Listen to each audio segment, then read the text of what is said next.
What can I do today that's even different from yesterday that shows her I love her, not just in the words. Words are important, yeah, but in our actions, in our attitudes, in our tone of voice.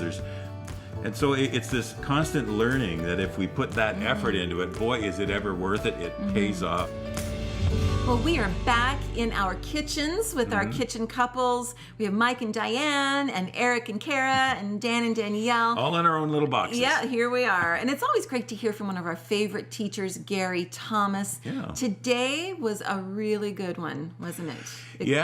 It kind of turns things upside down from the way we normally think. You know, as Hollywood would say, you get out there, you got to find the person who loves me, someone that I can be loved. My great need is to be loved. But no, someone he says, that loves me the way I need to be loved, and it's all about me. So you might need to change really. around the old song, all you need is love. It's all you need is to learn how to love. That's what Gary Thomas would say. So much better. You can try to sing it that way. I don't know if it fits with the beat. Actually much better. But it's a challenge for us, isn't it, to kind of change our perspective on that. What do you guys think? Yeah, I love how he said, every day remind yourself to learn how to love. And the best way we can learn how to love is to go to God first. And so, God, I receive love from you. And then whatever day, maybe he shows you love differently each day, but however he showed you love that day, just try to mirror that to the people around you, especially to your spouse. So go to the coach, get the play, and love your wife. That's what I do. And I think it helps for you to lead, love on full. You're not loving on empty. And I think that's sometimes when we're we want to receive because we're feeling empty. But when you go right to the source, that's when you can love on full. That's good. I like that. Yes. The operative word for me was need. It says we need to learn how to love. In other words, it's better for us when we learn how to love. And so for me, that is the real teaching point, the real coaching point, is to understand when we learn how to love, our space gets better.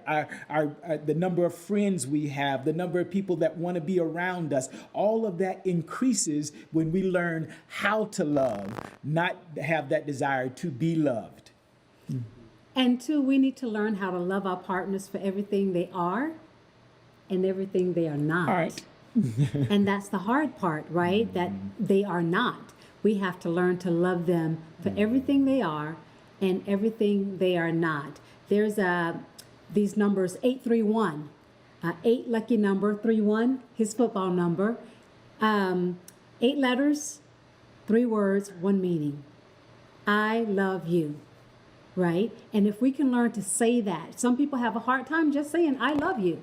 If we can learn to say that every day to each other, all throughout the day, it will make a world of difference. 8-3, and if you can't say, I love you, say 831. I love you. Good. Yeah. Awesome. The purpose of marriage is to make us more like Jesus, ultimately. And Paul says, encourages husbands, love your wives as Christ loved the church and gave himself for it. And Jesus said of himself that the Son of Man has not come to be served, but to serve. And it's in that giving that we become more like Jesus. And it's in the learning to prioritize the other person that we become more like Jesus. It's about making those daily choices, little daily choices, more and more often, less choices that say, I love me, and more choices that say, I love you. I like the sound of that.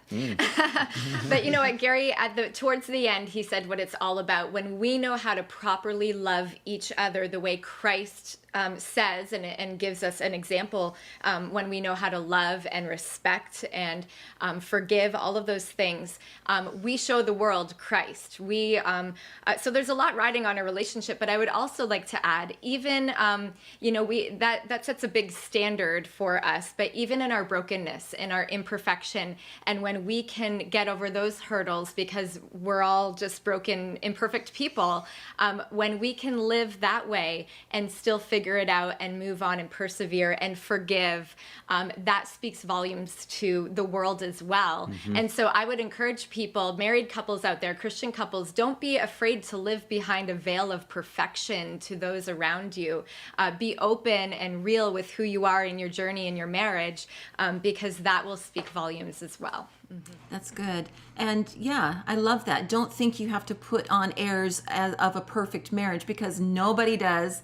We're all human. And in the same breath, if we are truly surrendered to God and we have invited His Holy Spirit, His love to be alive in us, to live through us, then shouldn't that be expressed in this most closest of all relationships we have, our spouse? He's a good training ground for me to live out the love of God that's alive in me to others. It should start with Him, and then it overflows and spills out to others as well. And in this life, in many different areas of our lives, we need to never stop learning, right? Yeah. You can always learn. If everyone thinks, no, I know it all, I've been there, done that, and I'm not going to learn anymore. No, we Not got to really, keep learning, no. and especially in the love. You know, how do I love Anne? How can I learn to love her more? What can I do today that's even different from yesterday that shows her I love her? Not just in the words. Words are important, yeah, but in our actions, in our attitudes, in our tone of voice.